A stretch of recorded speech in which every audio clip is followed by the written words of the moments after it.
Hello, welcome back to our new mini blog. আমি উষা। আর আজকের হচ্ছে মামার বাড়িতে যাওয়ার পরের দিন সকালবেলায়। আগের দিন মামার বাড়িতে যাওয়ার ভিডিওটা তোমাদের সাথে শেয়ার করেছিলাম, আর এটা হচ্ছে পরের দিন সকালবেলা। আজকে পুজো দিতে যাবো, তাই সকাল সকাল মা, দিদি আর মামা মামি সবাই মিলে রান্নার জোগাড় করছে। আসলে ওখানে আমরা ঘুগনি আর মুড়ি নিয়ে যাবো বলে ঠিক করেছিলাম, কারণ অনেকজন তো যাবে পুজো দেওয়ার পর, তো সেখানে কিছু খাওয়া দাওয়ার ব্যবস্থা করতে হবে।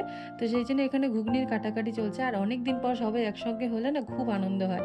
তো বিশাল হাসি আনন্দ হচ্ছিল এখানে। আর এইগুলো হচ্ছে আমার মামারা যারা রয়েছেন তারা হচ্ছেন মাঠে চাষ করে, সেই চাষ করা ধান ঘরে রেখে যেতে, সেগুলোই দেখাচ্ছিলাম। আর একটু আশপাশটা দেখিয়ে দিই।